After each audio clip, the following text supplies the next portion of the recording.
l'intérieur, ben, tout est calme. Et c'est vraiment le plus formidable moyen d'appréhender, d'arriver à appréhender un petit peu notre peur de la mort, notre peur de la dissolution physique, notre peur de la confrontation à la contrainte, cette exposition régulière avec le froid et cette sérénité, cette quiétude qui s'ensuit. En tout cas pour moi, ça a été vraiment un apprentissage absolument extraordinaire.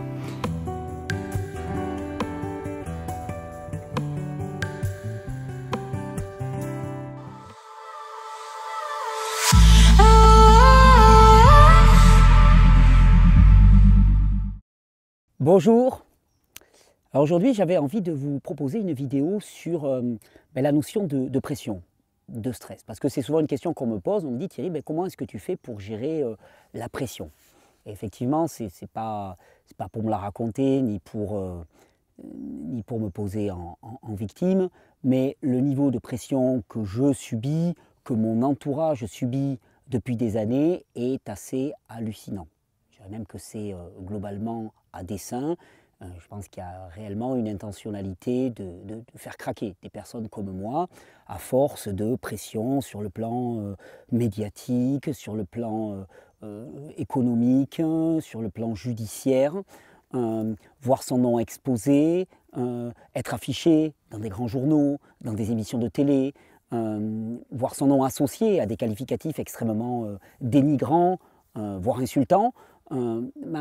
Tout ça, ça crée une pression sur l'individu. Et on le sait, cette pression, elle a pu vraiment mettre à mal des personnes qui étaient dans une forme d'opposition par rapport au système dominant. Je pense par exemple à mon amie Claire Sévérac, par exemple, dont certains disent qu'elle a été empoisonnée.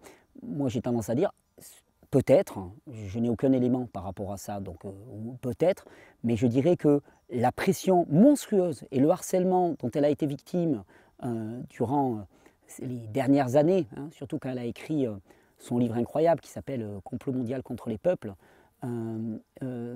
cette pression-là est suffisante pour avoir déclenché chez elle l'apparition d'un cancer et avoir amené cette mort prématurée. Parce que on va le voir, aujourd'hui je vous fais une vidéo sur la gestion de la pression, sur la gestion du stress. On va voir que c'est deux choses vraiment différentes. Donc on va se refaire une petite vidéo de base de physiologie parce que c'est important d'appeler les choses par leur terme exact.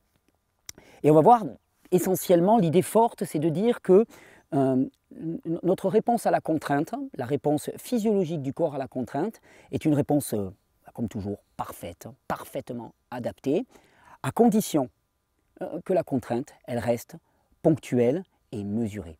Or, à notre époque, nous nous retrouvons dans un environnement dans lequel les sollicitations, les stimulations, les contraintes, les capacités de nuisance sont tellement importantes qu'on peut complètement sortir du cadre de l'expression normale de notre système de réponse à la contrainte qu'on appelle le système de stress. Et c'est à ce moment-là que ça peut détruire un individu. Alors, le sujet de cette vidéo, c'est comment j'ai tenu et comment je tiens la pression, comment je ne suis pas encore mort ou atteint de pathologies extrêmement lourdes liées à la pression que je subis. Qu'est-ce que je fais au quotidien et pourquoi? Pourquoi? D'abord, avant tout, pourquoi je le fais? Alors, on va commencer par des rappels de physiologie. Il faut vraiment distinguer la contrainte et le stress.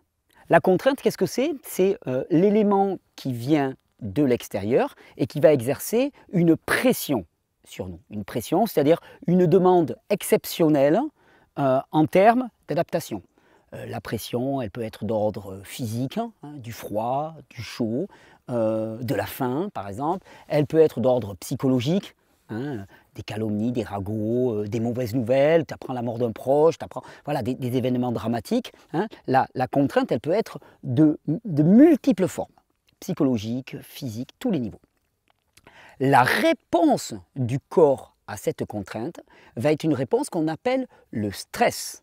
Le stress est une réponse physiologique du corps à une contrainte qui nous est imposée ou que l'on a choisi. Parce qu'on va voir qu'on peut choisir aussi la contrainte pour muscler le système d'adaptation. Donc le système de stress, système d'adaptation, ça sera des termes que je vais utiliser de manière relativement égale pendant toute cette présentation. Ce qu'il faut retenir, c'est que, et ça c'est vraiment essentiel, la réponse de stress n'est pas spécifique. C'est-à-dire que le corps va réagir exactement de la même façon d'un point de vue physiologique que la contrainte. Hop, excusez-moi, tenez, hop, petit stress. Oh, mes feuilles ne sont pas numérotées. Hop, je m'adapte, l'adrénaline qui monte et j'ai perdu le, c'est pas grave, j'ai perdu le fil.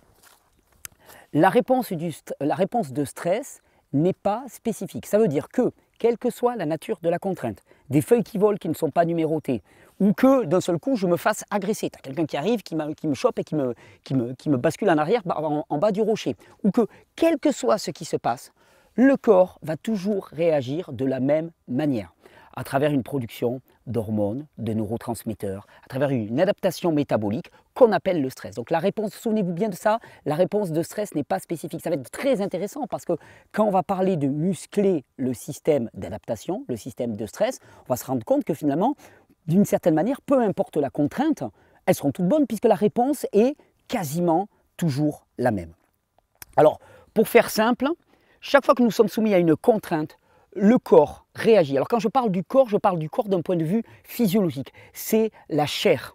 Et ce terme-là, il est très important parce que vous allez voir tout à l'heure, je vais un peu, alors pas l'opposer parce que le terme n'est pas adapté, mais je vais le mettre en perspective par rapport à une autre dimension de l'humain. Parce que je pense que nous sommes faits de chair, ça c'est une évidence pour moi, mais nous ne sommes pas qu'un amas de chair. Et la chair, biologiquement, réagit par la réponse de stress, mais il y a en l'humain quelque chose qu'on appelle l'esprit, que je vais appeler l'esprit, et qui peut dépasser cette dimension de la chair. Donc la chair, elle réagit comment ? À une contrainte, la chair, elle réagit pour se préparer au combat, à la fuite, ou dans certains cas, à l'inhibition complète. C'est ce qu'on appelle lutte, fuite ou paralysie. C'est-à-dire que vous avez une contrainte qui vous tombe dessus, le corps se prépare à s'enfuir. Eh oui, il y a une contrainte, tu essayes de la fuir. Il se prépare à la combattre, il se prépare à s'enfuir, donc à l'éviter. Combat, donc là c'est la confrontation directe, tu as une contrainte, confrontation directe, la fuite, tu t'enfuis, tu disparais, ou la paralysie, l'inhibition, ça c'est un mécanisme qu'on voit aussi dans la nature, il y a des animaux par exemple comme ça, quand ils sont agressés, ils se paralysent complètement, ils disparaissent dans leur environnement, ils se paralysent complètement, et ça peut être une stratégie de réponse à une contrainte. D'ailleurs on le verra, il y a des archétypes chez les individus, il y a des personnes qui vont répondre plutôt de manière lutte. Moi, c'est mon cas, par exemple, j'ai plutôt une biologie qui va répondre de façon lutte. C'est-à-dire que si j'ai une contrainte, bam, je rentre dedans. Je rentre dedans, et je rentre dedans, et je rentre dedans, je rentre dedans. Pas obligatoirement la meilleure, je n'en fais pas l'apologie, je dis juste que je me connais comme ça. Il y a d'autres personnes, par contre, dès qu'il y a une contrainte, ils s'enfuient.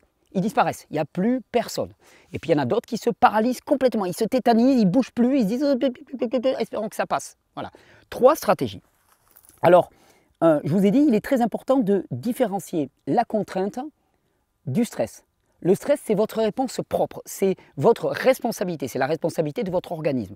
Alors que la contrainte, finalement, souvent, on n'a pas trop de prise dessus. Alors, d'un point de vue physiologique, comment ça se passe ? Chaque fois qu'il y a une contrainte qui arrive sur un individu, la chair, le corps, va réagir en produisant d'abord de ce qu'on appelle des neurohormones, des neurotransmetteurs, que sont l'adrénaline et la noradrénaline. L'adrénaline et la noradrénaline, qui sont produits par la partie, ce qu'on appelle la partie médulaire, c'est-à-dire que c'est la partie intérieure des glandes surrénales. Les glandes surrénales, ce sont 2 petits haricots là, qui se situent au-dessus des reins. Si vous connaissez mes vidéos, vous avez déjà souvent entendu parler des glandes surrénales. Et cette partie intérieure, qui est toute petite, on est de l'ordre d'un angle de petit doigt, va produire 2 neurohormones, adrénaline et noradrénaline, qui sont très très importantes pour le système nerveux. Elles vont être vasodilatatrices, elles vont stimuler tout le système nerveux dans le sens d'un afflux de sang dans tout ce qui est les zones périphériques du corps. C'est-à-dire qu'il va y avoir plus de sang qui va arriver dans les muscles, oui, parce que le but c'est de lutter, fuir ou se paralyser. Il va y avoir plus de sang qui va arriver au niveau du cerveau, la perfusion sanguine au niveau du cerveau va être plus importante, ce qui nous rend plus attentifs à notre environnement, plus capables de faire des choix. On se rend compte aussi que notre focus est amélioré, c'est-à-dire qu'on va avoir une vision beaucoup moins large, mais beaucoup plus spécifique. Et on va pouvoir se concentrer sur quelque chose en particulier. Ces 2 neurohormones, alors on dit neurohormones parce qu'en fait, dans le cas qui nous intéresse, on les considère comme des neurotransmetteurs, mais ce sont aussi des hormones. Elles jouent les deux rôles, adrénaline, noradrénaline. Donc on appelle ça des neurohormones, adrénaline et noradrénaline, qui vont préparer le corps à la réponse. Donc contrainte, réponse du corps, paf, un énorme shoot d'adrénaline, noradrénaline. D'ailleurs, l'adrénaline, elle donne de la bouche sèche, elle va créer une sorte de tension interne. C'est ce qui fait que, je ne sais pas, ça vous arrivez déjà, vous êtes en voiture, d'un seul coup, il y a quelque chose qui surgit devant vous, vous plantez un énorme coup de frein, et juste après ça, vous sentez comme une espèce de vague de picotement dans le corps, vous sentez la bouche sèche, vous êtes un peu comme ça. Là, tout ça, c'est les manifestations de la production d'adrénaline et de noradrénaline. Ensuite, eh bien, le problème, c'est que si l'adaptation qui nous est demandée est très ponctuelle, c'est-à-dire, voilà, c'est un coup de frein, c'est une accélération, c'est quoi que ce soit. Bon, adrénaline, noradrénaline, elles vont faire le job. Sauf que souvent, l'adaptation qui nous est demandée, elle est plus longue que ça. Or, le corps ne peut pas produire, ne peut pas turbiner en produisant des quantités énormes d'adrénaline et de noradrénaline, elle n'a pas la capacité. Alors, il y a une autre hormone qui va être produite toujours par ces glandes surrénales, qui s'appelle le cortisol. Le cortisol, lui, il est produit par la partie, on dit, corticale des glandes surrénales, c'est-à-dire la partie périphérique des glandes surrénales, le cortex des glandes surrénales, donc qui sont toujours des petites glandes de la taille d'un haricot, donc voilà, on ne parle pas de matière très importante. Et ce cortisol, lui, il va jouer la réaction d'adaptation de stress sur du moyen terme. C'est-à-dire que normalement, une contrainte est faite pour être ponctuelle. La réponse du corps, adrénaline, noradrénaline, normalement, ça doit permettre de t'adapter, de répondre, lutte, fuite, paralysie, et puis c'est terminé. On passe à autre chose. D'accord ? Soit tu es mort, soit tu es... Voilà, mais en tout cas, il y a une issue très rapide. Le problème, c'est que de plus en plus, on se retrouve, alors notre époque moderne est vraiment la spécialité, dans des situations dans lesquelles finalement, eh bien, la contrainte, elle ne diminue pas. On parle de stress au travail, par exemple, ou dans la vie quotidienne. La simple surstimulation par les réseaux sociaux, la multiplicité des canaux de communication, tu as Signal, tu as WhatsApp, tu as Telegram, tu reçois des messages de partout, bip bip, ça sonne de partout, ton téléphone il sonne de partout. Bon, mais tout ça, nous ne sommes pas nerveusement, globalement câblés pour ça, c'est quelque chose de très très moderne dans l'histoire de l'humanité, voire même extrêmement moderne. Et nerveusement parlant, c'est pour ça d'ailleurs que ça peut devenir une contrainte aussi insupportable, nous ne sommes pas équipés pour gérer un tel afflux d'informations.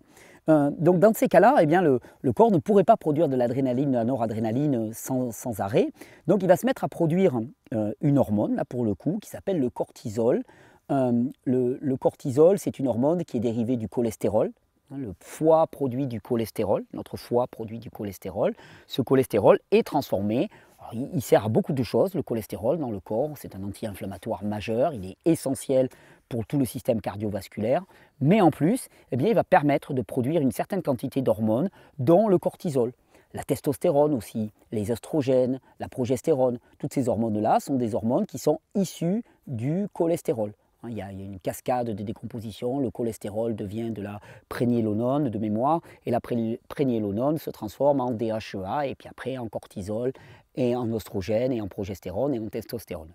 Ce qui est important de retenir, c'est que le corps va commencer à produire cette hormone qui s'appelle le cortisol. Là encore, il faut bien comprendre que tous les mécanismes de fonctionnement du corps sont des mécanismes qui sont, alors en tout cas dans le regard qui est le regard de la naturopathie, de l'hygiénisme, qui sont des fonctionnements parfaitement adaptés.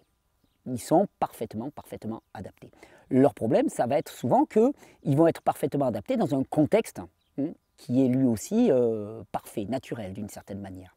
Quand la contrainte elle est ponctuelle, la production d'adrénaline comme la production de cortisol ne pose aucun problème. C'est un mécanisme fabuleux d'adaptation à la contrainte. Mais quand la contrainte elle devient quasi illimitée, alors à ce moment-là, le système ne fonctionne plus dans le cadre dans lequel il aurait dû fonctionner. Et là, ça peut devenir délétère. Si on prend le cas du cortisol par exemple, le cortisol, ce nom vous dit certainement quelque chose, vous l'avez déjà entendu. En fait, le cortisol, il est transformé par le corps naturellement en cortisone. Et ouais, la cortisone, ce n'est pas une invention des chimistes, c'est quelque chose qui est inventé par le vivant, pour le vivant. Et la cortisone est un anti-inflammatoire majeur. Alors nous, après, on se l'est réapproprié, hein, on l'a pris, on en a fait un produit qu'on administre de façon massive, mais c'est d'abord le corps qui produit de la cortisone. Et cette cortisone qui est anti-inflammatoire, en fait on se rend compte qu'elle a un intérêt énorme pour l'adaptation. C'est que la cortisone, elle va réaliser le cortisol et la cortisone, ils vont réaliser une véritable résistance hormonale. C'est-à-dire que quand le corps est sous une haute dose de cortisone ou de cortisol, eh bien finalement, la plupart des hormones ne vont pas agir. C'est comme si le corps, il faisait tout pour que la seule chose qui va fonctionner, c'est le système musculaire, donc toujours pareil, lutte ou fuite, et rien d'autre. La digestion, l'assimilation, l'inflammation. Hein, ce sont des anti-inflammatoires, ça bloque le processus d'inflammation. Processus d'inflammation qui, vous le savez, en tout cas si vous suivez ces vidéos, et certainement, ça fait partie, si je ne dis pas certainement, mais fait partie intégrante du système de fonctionnement, de réparation, de régénération de l'organisme. Hein, donc l'inflammation est un processus naturel salutaire pour réparer des tissus. Eh bien, le cortisol, il va bloquer tout ça. Et c'est comme si le corps, il se spécialisait uniquement dans le mouvement, la lutte, la fuite ou la paralysie, uniquement et rien d'autre. Donc vous comprendrez bien hein, que si c'est ponctuel, il n'y a pas de problème. Par contre, si c'est tout le temps, il va y avoir un gros problème. Si votre digestion elle est bloquée, votre assimilation elle est bloquée, l'inflammation elle est bloquée et que globalement vous avez une résistance hormonale généralisée, vous n'allez pas fonctionner de manière adéquate. Donc c'est vraiment pour illustrer à quel point cette réponse physiologique elle est adaptée si la contrainte est ponctuelle. Elle ne l'est plus du tout si la contrainte est permanente. Et notre problème actuel, le problème qui pourrait être le mien, quand pendant des mois on te balance des articles en veux-tu, en voilà, que tu as des organismes comme la Miviludes par exemple, hein, qui réalisent des campagnes de presse diffamatoires hein, avec des arguments, et toi tu es là, tu n'as pas les mêmes moyens, médiatiquement parlant, tu es relativement démuni, tu te sens relativement impuissant, et alors attention, cette impuissance-là, elle est terrible. Hein. Henri Laborie parlait de l'inhibition de l'action. L'inhibition de l'action, c'est la sensation que tu ne peux rien faire face à cette contrainte. À la limite, si tu as une contrainte, et puis que tu peux réagir, que tu peux, je ne sais pas, voilà, je ne vais pas dire de bêtises parce qu'après ça va m'être reproché, mais voilà, tu défonces la contrainte. Après, vous mettez ce que vous voulez derrière la contrainte. Moi aussi, là, je me fais mon petit film, là, je me fais plaisir. Mais tu défonces la contrainte. Je ne dis pas que c'est la meilleure des solutions, mais pour la chair, c'est une solution qui plaît bien. Et bien finalement, rapidement, ça redescend. Le problème, c'est quand tu ne peux pas diminuer cette contrainte, que tu n'as pas de prise dessus et qu'elle s'impose à toi, que tu es soumis, victime de cette contrainte, encore et encore. On se retrouve dans une situation qui s'appelle l'inhibition de l'action, et l'inhibition de l'action, c'est terrible. Les niveaux hormonaux, ils augmentent à un point hallucinant. Adrénaline, noradrénaline et cortisone. Et là, pour le corps, ça, c'est extrêmement destructeur. Alors quand on parle de destructeur, qu'est-ce qu'on veut dire exactement? Ce qu'il faut comprendre, c'est que cette réaction d'adaptation, cette réaction de stress, je vous dis, c'est une réaction exceptionnelle, extrêmement puissante, qui nous permet de faire des trucs absolument incroyables. On sait qu'un corps en stress a des capacités de résistance, a des capacités de déployer un effort physique proprement hallucinant, mais tout ça, ce n'est pas gratuit. C'est un peu comme que, je ne sais pas, si vous avez des calculateurs de consommation instantanée d'essence dans votre voiture, vous allez voir que si vous appuyez à fond sur l'accélérateur, c'est bien joli, vous accélérez, vous vous faites plaisir, hein, la main sur le volant, là, tranquille, tu te la pètes, mais si tu regardes ta consommation instantanée, ça va monter 10 litres, 12 litres, 15 litres, 20 litres, enfin des fois instantanément, tu peux voir des chiffres proprement hallucinants. C'est exactement la même chose dans l'organisme. C'est-à-dire que oui, cette adaptation, elle est extrêmement puissante, elle va nous permettre de faire des choses absolument incroyables, mais elle va consommer. Qu'est-ce qu'elle va consommer? Elle va consommer beaucoup d'énergie nerveuse, énormément d'énergie nerveuse pour produire ces hormones, ces neurohormones que sont l'adrénaline et la noradrénaline. Elle va produire aussi énormément, elle va consommer aussi énormément de micronutriments, minéraux, vitamines, parce que c'est comme si tout le fonctionnement métabolique était accéléré. C'est comme si en permanence, tu avais le pied sur l'accélérateur. Donc, micronutriments, énergie nerveuse, réserve micro et macronutritionnelle, et notre stock d'hormones aussi va être consommé de manière exagérée. Et quand on parle de burn-out. Hein, j'aime bien rappeler ça parce que c'est un terme qu'on utilise souvent. Maintenant, on parle de burn-out. Il est en burn-out, burn-out, burn-out. Le burn-out, c'est un terme qui vient des États-Unis, dans les courses de dragster. Les dragsters sont des courses dans lesquelles des voitures accélèrent, hein, partent à l'arrêt et accélèrent sur un quart de mile. Un quart de mile, ça fait 400 et quelques mètres. Et le but, c'est d'être le premier au bout des 400 mètres. C'est basique, c'est américain, c'est basique. C'est une petite blague, une petite mauvaise blague. Mais le problème, c'est que la puissance développée au démarrage, elle est tellement importante que souvent, ils ont des pertes de motricité. C'est-à-dire qu'il y a tellement de puissance que les engins, au démarrage, ils n'arrivent pas à faire passer la gomme. Donc, qu'est-ce qu'ils font? C'est préalablement à la course, ils vont faire cirer les pneus pour les faire monter en température. Et c'est fascinant parce que quand ils font ça, eh bien, le véhicule, il est bloqué, il est à l'arrêt, et les roues, elles patinent et elles fument. C'est ça qu'on appelle le burn-out. Et c'est d'une certaine manière une image parfaite de notre condition d'homme moderne, ou de femme moderne d'ailleurs, soumis à des contraintes hallucinantes, et on tourne, ça tourne. Parce que ça, c'est l'une des caractéristiques de notre époque, c'est que si les contraintes étaient certainement par le passé plutôt d'ordre physiologique, physique, le froid, le chaud, la faim, l'effort au travail, eh bien, notre époque, elle est caractérisée par des contraintes qui sont plutôt d'ordre psychologique, psycho-émotionnel. Le problème, c'est que le chaud, le froid, l'effort au travail, ça a toujours une fin. Le jour s'arrête, la nuit vient, tu te reposes, il y a des récoltes, voilà, tu manges, il y a toujours une fin. Alors que les contraintes d'ordre psychologique, c'est exactement ce mouvement des pneus qui tournent et qui cirent et qui font sur lui-même. Ça peut durer pendant des années. Et tu tournes dans ta tête, et si j'avais dit ça, et s'il avait dit ça, et s'il m'aurait dit ça, et ainsi de suite, et tout, ça tourne dans ta tête et tout. Et ça conduit littéralement à l'épuisement. Donc là, vous avez un tableau, hein, parce que il faut bien comprendre que ce phénomène, qui est donc non spécifique, qui est une réponse parfaitement adaptée dans un contexte dans lequel la contrainte serait limitée, ponctuelle, eh bien, ce système, il est d'abord et avant tout extrêmement consommateur de ressources pour l'organisme. Et donc, automatiquement, quel que soit ton capital, hein, parce qu'effectivement, il y a des gens qui démarrent la vie avec un très gros capital nerveux, un très gros capital hormonal, et ainsi de suite. Ok, des bourgeois, des nantis, des héritiers, des fils à papa, super. Mais il n'empêche que, de toute façon, si tu consommes de manière exagérée et permanente tes ressources, si tu as des grosses réserves, tu atteindras le fond plus tard, mais le fond, tu l'atteindras toujours. Et c'est le gros risque qui existe quand on est soumis à la pression, comme ça, de façon permanente, c'est d'arriver à un état d'épuisement.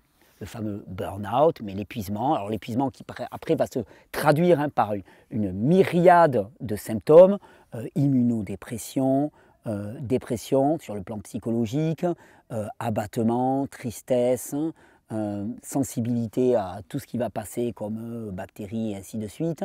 Donc une faiblesse généralisée du corps, difficulté d'assimilation, donc perte de poids, tu vas maigrir, tu vas t'affaiblir et au final ça peut conduire jusqu'à la mort. Littéralement on peut mourir parce qu'après il va y avoir des infections opportunistes qui vont se développer hein, quand on parle d'immunosuppression, de suppression du système immunitaire.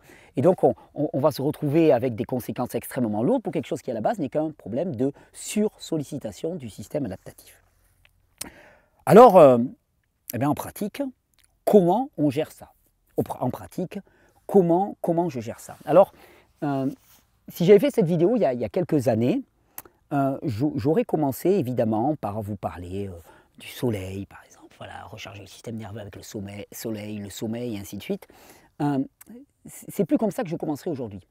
Parce que j'ai lourdement insisté au début de cette vidéo pour dire à quel point la réponse de stress, c'est la réponse de notre chair, de notre biologie. Notre biologie, elle n'a entre guillemets qu'un seul but, c'est de vivre et de continuer à vivre le plus longtemps possible. Le but de la biologie, c'est vivre, se reproduire. Enfin, d'un point de vue purement matériel, hein, c'est la réalité. Ah ben tiens, regarde. Salut toi, tu t'invites sur la vidéo. Tu ne m'avais pas encore vu, tu n'avais pas vu que j'étais en train d'enregistrer. Donc la biologie, son but, hein, c'est de survivre. Donc effectivement, chaque fois qu'elle est soumise à une contrainte, ça va être l'affolement total parce que ce qui est en jeu, c'est la survie de l'organisme. Mais je vous l'ai dit, nous ne sommes pas qu'un organisme. Nous ne sommes pas que de la chair. Il y a l'esprit là-dessus. Et notre système de croyance va jouer un énorme rôle quand il s'agit finalement de parler d'épuisement et de système adaptatif et de système de stress. Ce que je veux dire par là, on prend mon cas. Un article sort, Thierry Casasnovas, le gourou catalan, malversation, adepte, secte, 600 signalements, tout ce que tu veux, enfin voilà, vous connaissez les poncifs. C'est la première fois qu'un article sort comme ça. Je suis très sensible à mon image. À ce moment-là, mon système de stress va être au taquet complet, monstrueux. Plus tu as tous les copains, ah, Thierry, on a vu l'article et tout, oh là là là là, plutôt que de te foutre la paix, tu as tout le monde qui t'appelle, oh là là, c'est une catastrophe, on a vu ça, c'est terrible, on est tellement désolé pour toi, et ainsi de suite. Système de stress maximal. Imaginons, il y en a eu un d'article, t'es pas mort. Il y en a eu deux, t'es pas mort. Il y en a eu 3, 4, 5, 10, 20, 30, 40, 50. Tu as toujours de plus en plus de personnes qui suivent tes vidéos, qui s'intéressent à ton travail. Tu te rends compte que finalement, l'impact, il est relativement mesuré. À ce moment-là, au prochain article qui sort, tu vas le prendre avec beaucoup plus de distance. Et ça, c'est vraiment très intéressant. Parce que la contrainte ne crée pas directement la réponse de stress.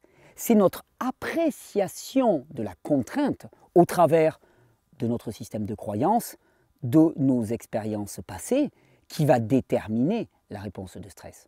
Autre exemple, la première fois que tu descends dans un bain froid, tu te dis « Oh là là, l'eau elle est à 6 degrés ou à 5 degrés, je vais mourir ». Tu rentres dedans, tu es complètement bloqué, tu as peur, tu es tétanisé.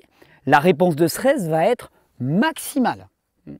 A l'inverse, tu as l'habitude de la pratique des bains froids. Quand tu vas descendre dans ton eau froide, certainement qu'il va y avoir une réponse de l'organisme, il va y avoir une production d'adrénaline, de noradrénaline et tout. Ça, c'est normal.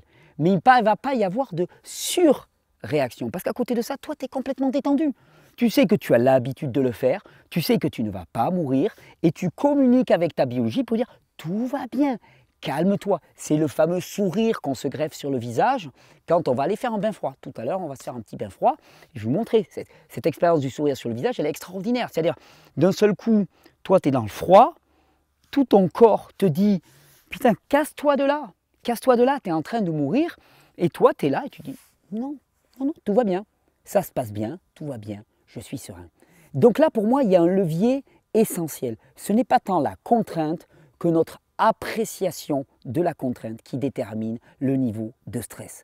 Si vous pouvez jouer sur votre appréciation de la contrainte, alors à ce moment-là, vous maîtrisez la réponse de stress et vous avez une clé essentielle pour éviter de vous faire détruire par le premier stress venu.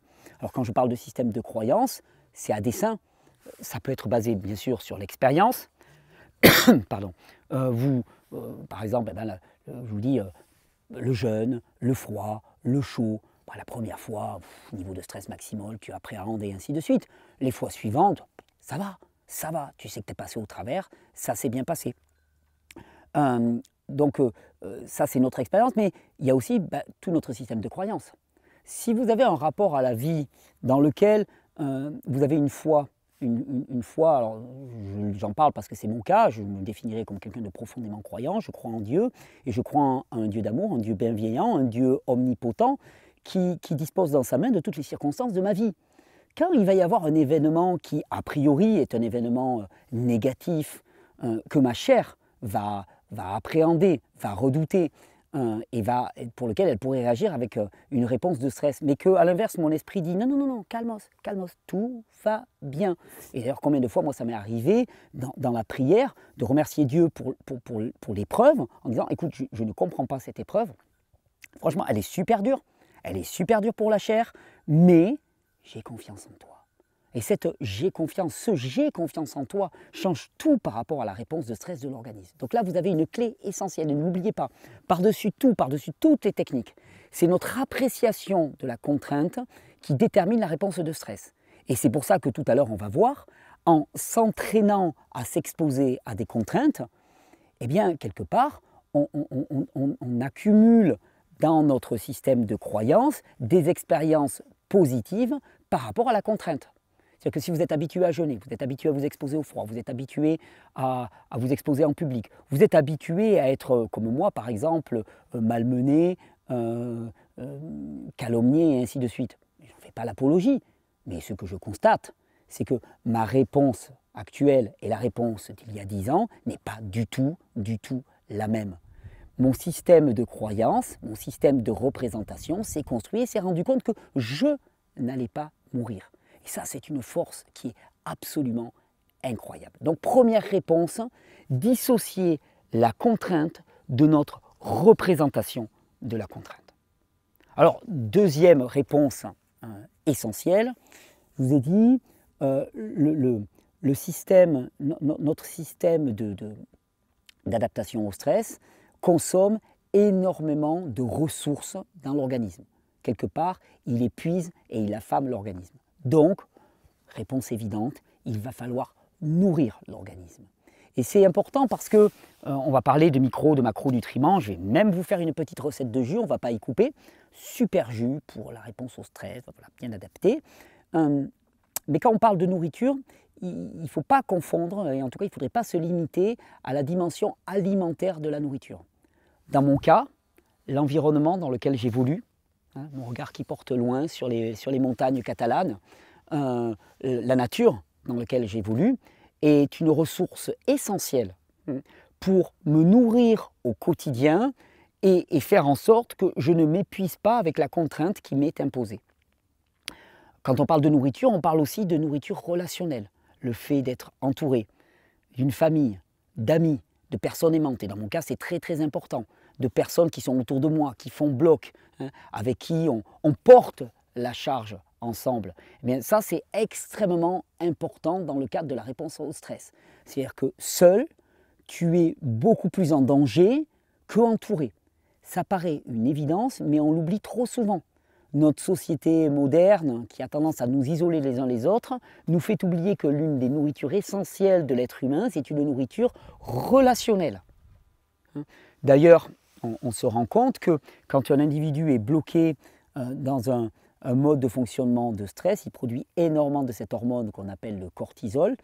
Et il peut se passer des mécanismes dans lesquels finalement, quand on produit du cortisol pendant une période extrêmement longue, eh bien, le corps n'arrive même plus à s'arrêter d'en produire.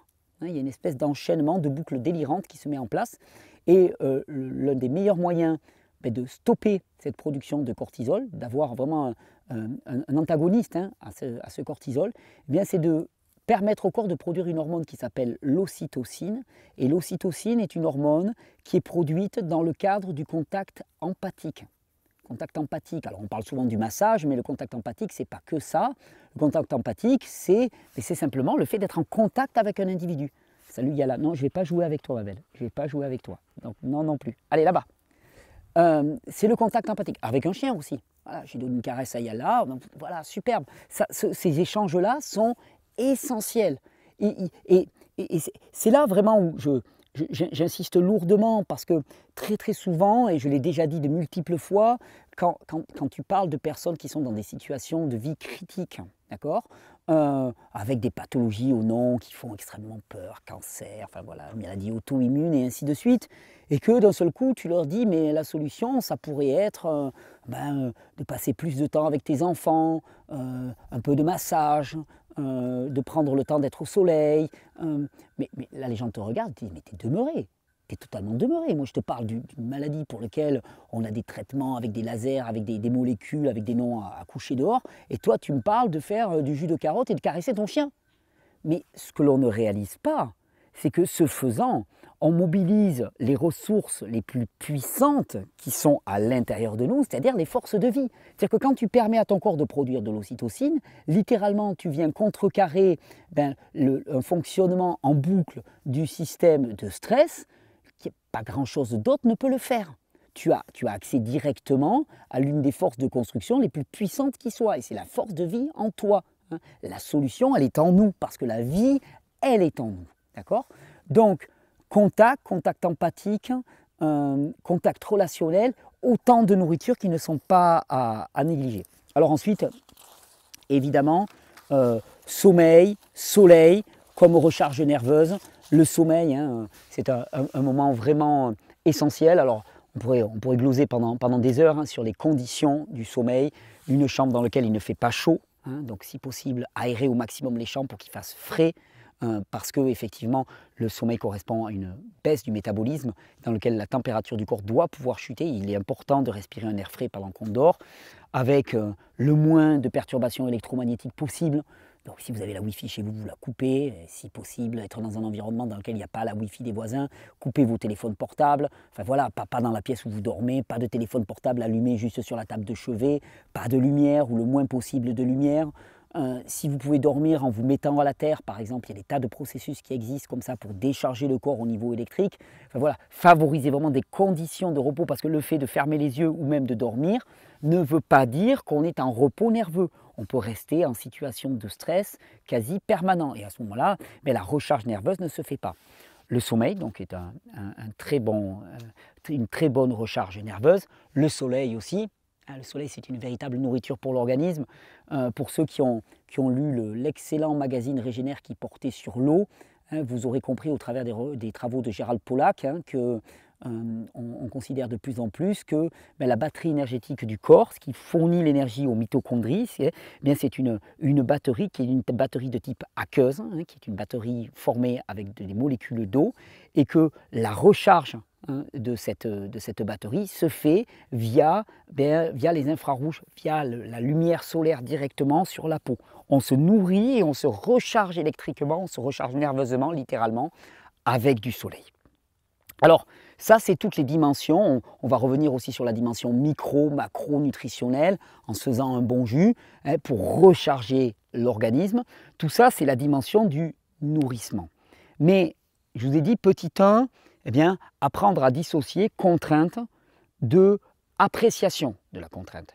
Et si vous arrivez à apprécier cette contrainte et à diminuer, c'est l'image que je pourrais prendre, c'est tu as le monstre qui arrive et puis tu vois son ombre qui est gigantesque, apprendre à regarder la réalité de la taille du monstre qui arrive et se rendre compte que le monstre est beaucoup plus petit que l'ombre qu'il projette. Donc finalement, la réponse de stress n'a pas à être adaptée à ça, mais plutôt adaptée à ça. La deuxième, je vous ai dit, nourriture. Nourriture tout azimut, nourriture relationnelle, nourriture émotionnelle, nourriture sensorielle. Et puis, on va le voir après, nourriture alimentaire aussi, qui sont essentielles. Il y a quelque chose qui va être aussi très très important et qui fait partie, moi, de mon hygiène quotidienne, c'est d'apprendre au corps, une fois qu'il a escaladé cette échelle du stress, c'est-à-dire une fois qu'il a commencé à projeter cette adrénaline, cette noradrénaline dans la circulation, ce cortisol dans la circulation, à revenir le plus rapidement possible à la normale. Je vous ai dit, l'épuisement vient du fait que finalement il y a une production ininterrompue de ces hormones qui épuisent littéralement l'organisme. Apprendre à diminuer le stress par une exposition régulière au stress. C'est tous les principes de ce qu'on appelle l'entraînement hormétique. C'est un terme que vous m'avez déjà souvent entendu utiliser si vous suivez ces vidéos. Ça consiste à quoi? Ça consiste à soumettre notre organisme à un stress, enfin à une contrainte, pardon, excusez-moi, je me suis fait avoir, à une contrainte, en sachant que la réponse de stress ne sera pas spécifique, donc cette contrainte, elle peut être celle que vous voulez, généralement le froid, le chaud, le jeûne, l'hypoxie. Hypoxie, ça veut dire retenir sa respiration, privation d'oxygène, mais ça peut être des tas d'autres choses, mais généralement c'est avec ça, ou l'exercice physique à haute intensité par exemple, de manière à mettre le corps délibérément et volontairement dans une situation de contrainte pour qu'il y ait une réponse de stress et apprendre à notre corps à revenir à la normale. Et plus on va s'entraîner, plus on va revenir à la normale rapidement. Très simple, vous allez le voir, si vous vous entraînez en eau froide par exemple, la première fois que vous descendez en eau froide, comme on va le voir juste après, vous descendez et là d'un seul coup c'est l'affolement complet, on hyperventile, on expire énormément, on est en situation de stress maximal et ça peut mettre du temps à descendre. À l'inverse, avec la pratique et avec l'habitude, on peut ne quasiment pas avoir ce moment-là. On peut descendre, tu sais. Et là, petit sourire.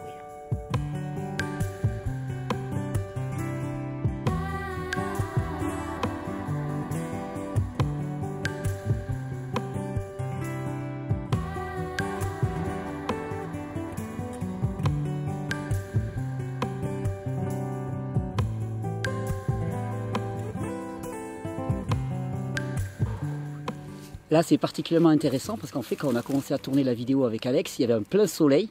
Donc l'appréciation de la contrainte, elle était relativement limitée. Je me dis, ouais, l'eau elle est froide, mais ça va, il y a grand soleil. Et puis le soleil s'est voilé et c'est vraiment très intéressant de voir ce qui se passe psychologiquement. Mais c'est certainement le moment où c'est le plus intéressant. Voilà, là, la biologie, elle est en stress maximal. Elle se dit, elle est en danger de mort. Hein. Je suis dans de l'eau, elle est à 6-7 degrés à peu près. Et en même temps, à l'intérieur, tout est calme. Et c'est vraiment le plus formidable moyen d'appréhender, d'arriver à appréhender un petit peu notre peur de la mort, notre peur de la dissolution physique, notre peur de la confrontation à la contrainte, cette exposition régulière avec le froid et cette sérénité, cette quiétude qui s'ensuit. En tout cas pour moi, ça a été vraiment un apprentissage absolument extraordinaire.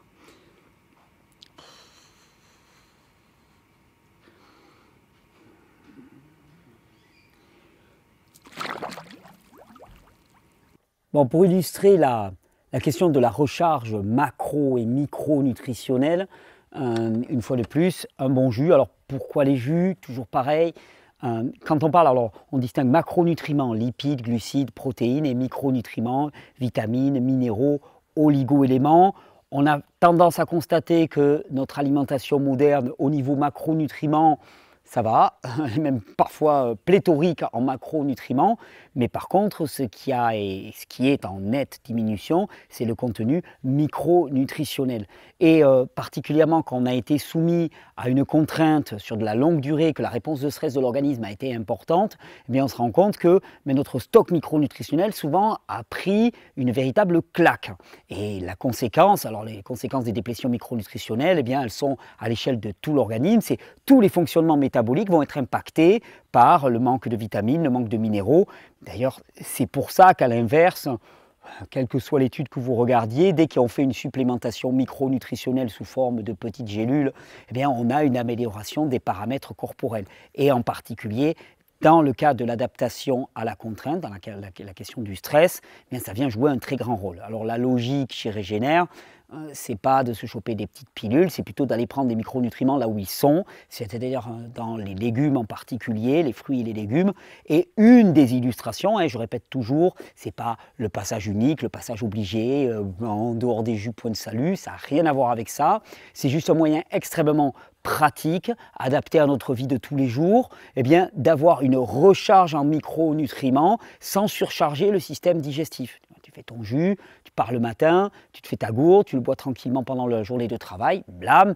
Mais quand tu auras consommé, par exemple, comme on va faire dans ce jus, deux gros pieds de céleri, puis l'équivalent de 3 ou 4 grenades, bon, au niveau micronutritionnel, tu auras eu quelque chose de sérieux, de costaud. Donc c'est vraiment une assurance micronutritionnelle d'une certaine manière. Là, je vous ai proposé un jus en particulier, un jus qui est bien pensé dans le cadre de l'adaptation au stress, parce que dans le céleri branche qui est un légume qui est pas assez utilisé, qui est délicieux à manger cru. Franchement, quand ils sont tendres, c'est salé, c'est très minéralisé, ça contient beaucoup de sodium. Juste à croquer comme ça une branche, c'est absolument délicieux. Vous le découpez en tout petits morceaux dans la salade, vous allez voir, une fois, je m'étais fait moi une salade avec des branches de céleri comme ça hachées finement et des graines de tournesol germées. Un petit peu d'huile d'olive, un petit peu de sel et c'est juste fabuleux.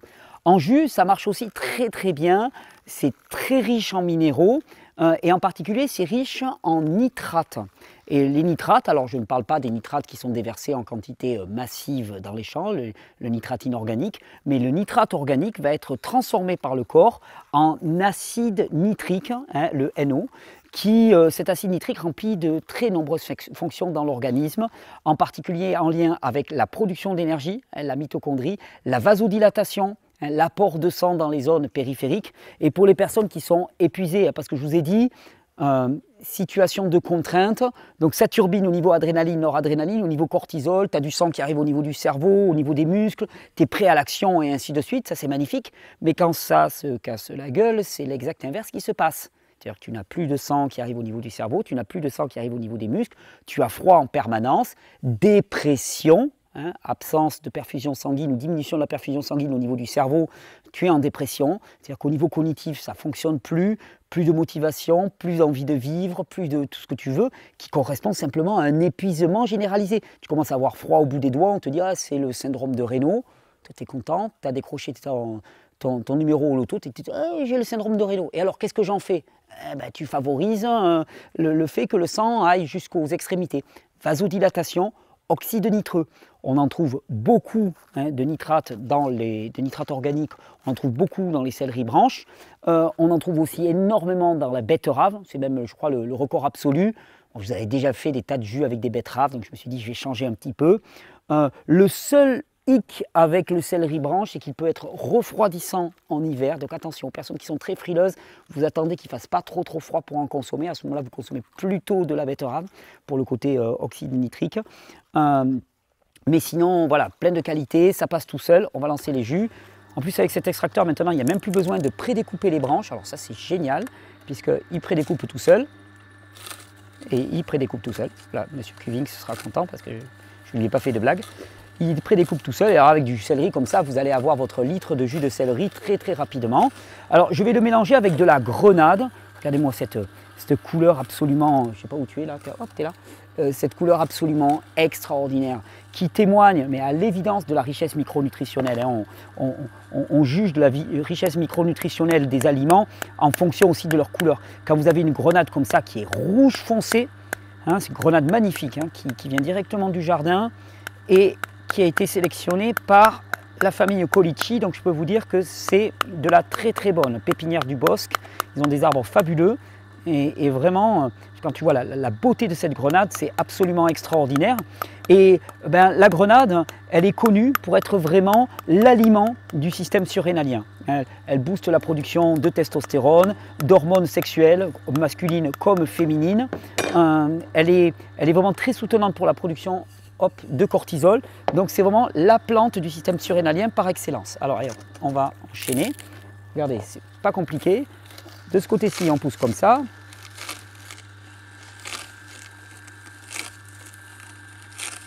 Et de l'autre côté, je vais ouvrir ici.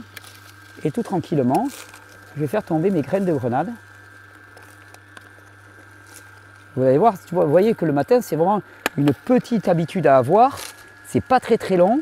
Là, en plus, on va avoir un jus qui va avoir une très jolie couleur. On n'oublie pas un peu de gingembre et un peu de curcuma. Voilà, ça a un intérêt ou pas pour le côté surrénalien, c'est un intérêt pour le goût.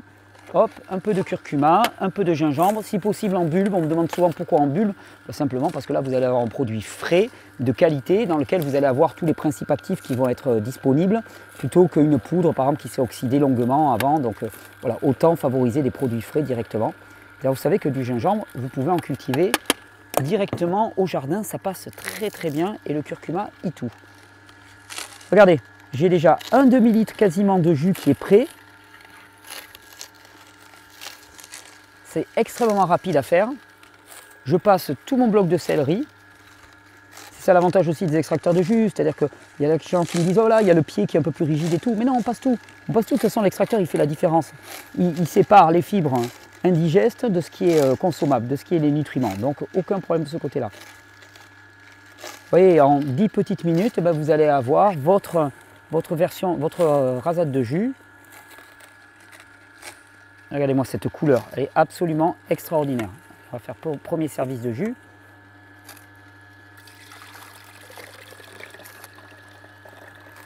Voilà, et là on parle réellement d'un contenu micronutritionnel de très haute qualité, qui est directement extrait, qui est frais, qui est disponible, que vous allez consommer dans les heures qui suivent. Et donc là on est vraiment dans de la nutrition. Et tout ça, alors bien sûr qu'il n'y a pas de recette miracle. Quand on a touché le fond, quand on a été à l'épuisement, quand on a touché le burn-out finalement, eh bien ça va être la multiplicité de ces pratiques qui les unes après les autres juxtaposées vont permettre de remonter. Alors attention, ça peut être un chemin qui est long, qui est lent. Plus un organisme est épuisé, eh bien, plus il va mettre de temps à remonter, et plus les changements que vous allez opérer vont mettre du temps pour être directement efficaces, mais ça vaut le coup parce qu'en fait il n'y a pas d'autre chemin. C'est-à-dire que qu'est-ce qu'on vous propose d'autre une fois que vous êtes totalement épuisé, que vous avez épuisé toutes vos réserves, qu'est-ce qu'on vous propose d'autre? C'est le chemin vers la santé. Il faut recommencer ce chemin vers la santé en sachant que vous partez de loin. Un organisme épuisé, c'est un organisme qui assimile mal, c'est un organisme qui métabolise mal, donc raison de plus pour lui apporter les nutriments sous une forme relativement facile et digestible. Et les jus, par exemple, y répondent de manière parfaitement adaptée. Voilà, regardez là, j'aurai plus d'1 litre de jus, donc plus que nécessaire, hein, ce n'est pas la peine d'en consommer des litres et des litres. Hein. Votre corps il a une capacité à l'absorption minérale qui est aussi limitée hein, dans la journée, donc ce n'est pas la peine d'en faire trop. Juste tous les jours, régulièrement, cet apport micronutritionnel. La couleur est absolument magnifique. Hein.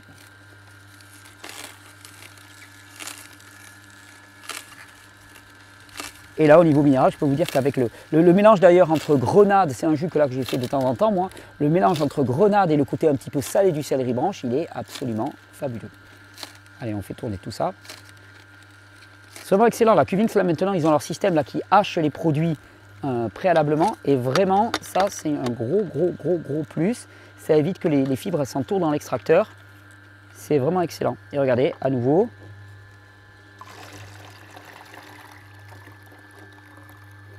Voilà, et avec ça, on est parti pour la journée. Vous l'amenez avec vous. En plus, c'est blindé d'antioxydants, donc je peux vous dire que ça va se conserver très bien. Et là, ouvertement, on va tester. Oh là là, le parfum. Je vais essayer de ne pas en mettre partout. La couleur est magnifique en plus sur celui-là. Dans un verre à pied.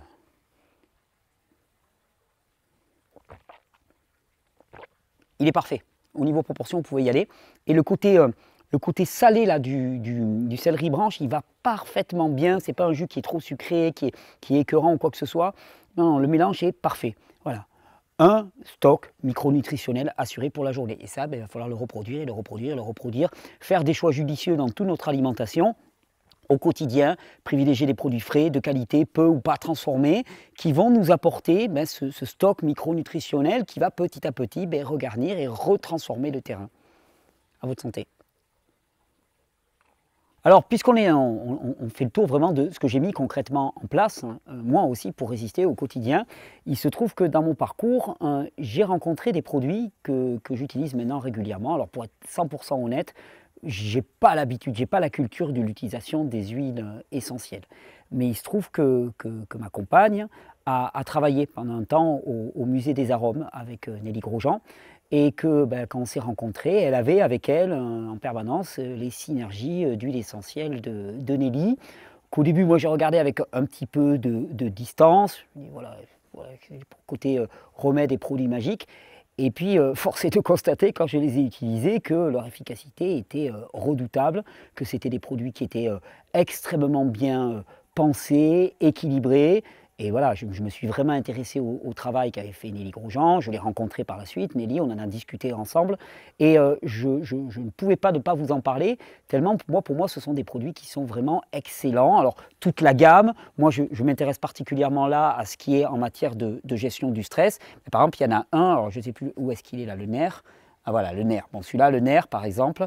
Donc, chaque synergie a un nom. Celui que je vais vous présenter, moi, il y a le nerf, il y a le stress, le STR. Le nerf, par exemple, hein, pour tout ce qui est sommeil, anxiété, angoisse, c'est quelque chose d'assez fabuleux. Mais c'est incroyable parce qu'en fait, le simple fait déjà de le sentir comme ça, tout simplement. Et d'ailleurs, c'est beaucoup comme ça que l'utilise Nelly. Hein, moi, elle me l'a montré. Elle s'en met quelques gouttes sur la main, elle les sent, elle en avale un tout petit peu, et c'est impressionnant effectivement ce que ces parfums font sur l'organisme en termes de détente. Le nerf pour le sommeil et l'anxiété, c'est incroyable. Hein. On s'en met un petit peu sur les tempes, un petit peu sur la nuque, un petit peu sur le plexus solaire, à la base aussi de la colonne vertébrale. On peut s'en mettre légèrement un petit peu sous les pieds, on s'en tapote une petite goutte, hein. Il n'y a pas besoin d'en mettre beaucoup, pas besoin d'en mettre énormément. J'ai beaucoup aimé aussi l'approche de Nelly Grosjean, qui est une approche très intuitive des huiles essentielles. Pas, voilà, c'est une goutte 3 fois par jour. Non, elle te dit, non, vas-y à l'odeur, vas-y, ressens un petit peu et fais-toi ta propre posologie. Ce nerf m'a été très souvent utile, on l'a tout le temps à la maison, il est tout le temps sur la table de chevet. Et en cas de besoin, pour favoriser la détente, absolument excellent. Il y a le STR aussi, le stress, c'est lequel? Le stress, c'est celui-là. Voilà, le STR, Le matin et le soir, pareil, en friction sur la nuque. Donc tout ça, ce sont des synergies d'huile essentielle. Alors honnêtement, elles sont pas données, mais la qualité est vraiment excellente. Ce sont des synergies, donc c'est des mélanges d'huile essentielle. Enfin franchement, ça vaut vraiment le coup. Et en plus, on en utilise très très peu. Voilà, moi je trouve que c'est un bon investissement et que ça permet vraiment voilà, de gérer des situations un petit peu d'urgence. Il y a le Harmony aussi qui est pas mal. Je l'utilise un petit peu moins le Harmony, mais il fait partie aussi de la panoplie qu'on a. Pareil, simplement à sentir comme ça, à l'odeur. D'ailleurs, ça vaut le coup de tester vraiment et de voir laquelle vous correspond le mieux à l'instant donné, laquelle va vous poser. Et intérieurement, on sent vraiment que ça peut... On sent une espèce de détente qui se fait. Alors moi, celui que j'aime beaucoup, c'est celui-là. C'est le Beauty Relax. Beauty Relax, c'est un mélange d'huile essentielle qui se boit comme un thé. C'est-à-dire que vous allez en mettre quelques gouttes. Hop, ouais, par exemple, je les mets dans mon jus. Si elle veut bien le couler. 1, 2, 3, 4, 5 gouttes comme ça. Et vous les mettez dans le jus et vous pouvez les consommer directement.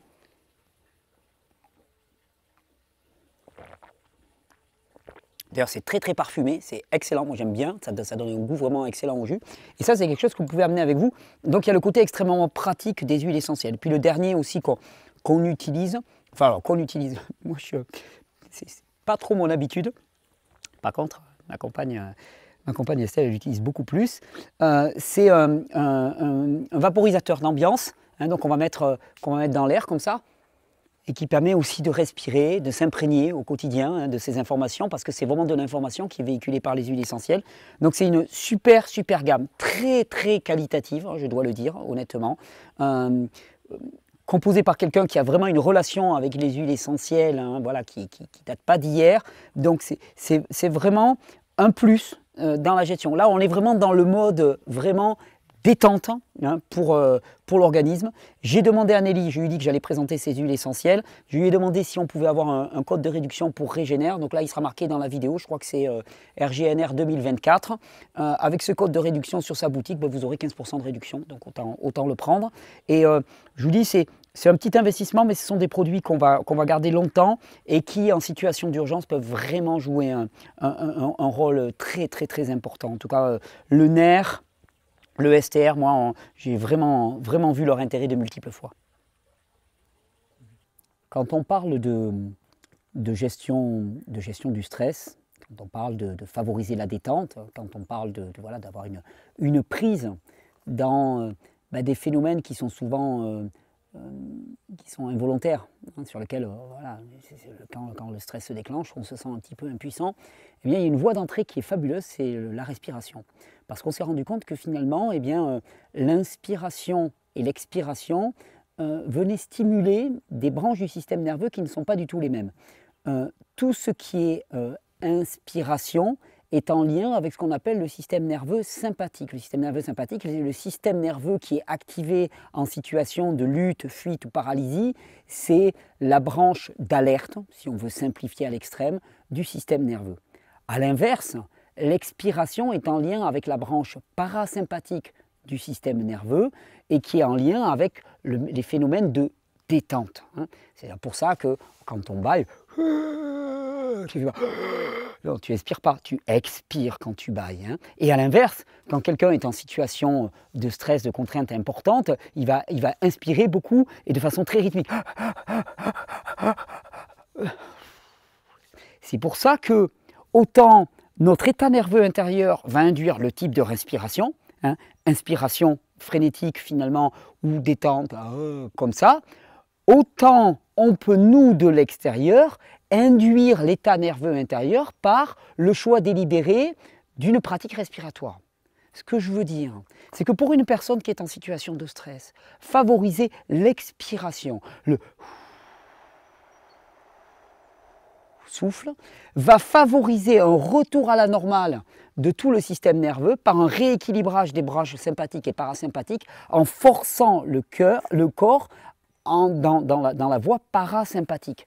Vous avez quelqu'un qui est en stress à côté de vous, une main dans le dos, et là, vas-y, souffle. Souffle avec moi. Il y a des exercices de respiration tout bêtes. Il y en a un qui s'appelle par exemple la cohérence cardiaque, qui est un exercice très très simple, qui consiste à inspirer en 5 secondes, expirez en 5 secondes. On peut même faire 5, 10 si vous voulez vraiment accentuer le côté détente. Déjà 5-5, on est bien, on est équilibré. Parce que la plupart du temps, on est plutôt sur énormément d'inspire et très peu d'expire. Au cours de la journée, on est plutôt en mode stress sympathique. Donc là, le fait d'insister sur l'expiration, avec après chacun va trouver son petit rythme, peut être vraiment très favorable. Il y a même ce qu'on appelle la respiration carrée, c'est-à-dire vous faites 5 d'inspire, 5 de rétention à poumon plein, 5 d'expire, 5 de rétention à poumon vide. Et puis vous recommencez. Et vous allez voir, vous pratiquez ça pendant 3-5 minutes le soir avant d'aller vous coucher. Et vous allez voir l'état de détente auquel vous allez pouvoir accéder. Et ça, c'est un moyen fabuleux. Parce que là, c'est un peu comme si on pouvait aller trifouiller à l'intérieur de notre propre biologie pour avoir la main sur le curseur des niveaux de stress et d'excitabilité de notre système nerveux. Donc souvenez-vous bien, expiration en lien avec le système parasympathique, détente, calme, sommeil, et inspiration en lien avec le système sympathique qui est plutôt le système lutte, fuite, réponse à la contrainte par le système de stress. Avec cette clé-là, ensuite vous pouvez imaginer n'importe quel rythme de respiration, vous êtes libre, vous pouvez vraiment vous déterminer par vous-même en fonction de votre ressenti et arriver à calmer ou accélérer le système nerveux. Alors si je devais retenir une phrase en guise de conclusion, je m'étais écrit je vais griffonner là rapidement en préparant cette vidéo, un esprit d'acier sculpté par la foi dans un corps fort et sain sculpté par le froid. Les deux dimensions psychologiques et physiologiques sont à prendre en compte quand on parle de cette dimension du stress. Vous avez vu, l'une des clés essentielles, c'est d'abord et avant tout d'arriver à prendre de la distance par rapport à la contrainte. Ne plus être victime de la contrainte, victime de la vie. Et ça passe effectivement par de l'expérience, par de l'expérimentation, par de la confrontation à la contrainte régulière qui nous apprend à devenir intime, amis avec cet inconfort, avec cette contrainte, mais ça passe aussi par de la foi. Notre représentation du monde, la foi, la sensation d'avancer seul dans ce monde ou d'avancer accompagné est essentielle pour déterminer la réponse de stress de notre organisme et la façon que cette contrainte va nous épuiser ou ne pas nous épuiser. L'essentiel du message que je voulais passer dans cette vidéo au travers de mon propre exemple, c'est que nous ne sommes pas victimes. Nous ne sommes pas victimes des circonstances extérieures. Certes, la contrainte peut être très forte. Et certes, c'est pas facile, je peux le dire, je peux en témoigner. Mon entourage peut en témoigner. C'est pas une partie de plaisir. Mais nous avons des clés. Et vous le savez, l'essentiel du message de Régénère, c'est ça, c'est de regarder à notre propre responsabilité et notre capacité d'action, et non pas à notre impuissance et à notre irresponsabilité. Oui, les contraintes existent, oui, les contraintes sont difficiles à soutenir, oui, nous sommes dans une époque dans laquelle l'exposition à la contrainte peut être énormissime, et dans laquelle le système ne fait pas de cadeaux, mais oui, nous avons une ressource extraordinaire en nous, et c'est la vie. Et cette vie en nous qui nous porte, qui nous inspire, qui nous relève la tête au moment où c'est le plus difficile, eh bien il s'agit de connaître ses besoins, de la nourrir, de la faire prospérer, de l'entraîner. J'espère que, au travers de cette vidéo, au travers du partage de ce que je fais réellement concrètement au quotidien, parce que là on n'est pas revenu dans les détails, mais le froid c'est mon ami quotidien, je dirais même que c'est certainement la chose qui m'a le plus apporté, l'utilisation des huiles essentielles, les jus, c'est toutes des choses que je pratique au quotidien parce que ce n'est pas quelque chose qu'il faut faire une fois comme ça de temps en temps, une fois par semaine, c'est quelque chose qui fait partie d'une hygiène de vie littéralement, et plus vous êtes exposé à la contrainte, plus il va falloir que vous soyez rigoureux avec votre hygiène de vie, de manière à pouvoir tenir la charge. Mais c'est possible, et l'avantage, c'est qu'on y découvre une résilience, une force et une sécurité que jusque-là, on n'avait pas imaginé.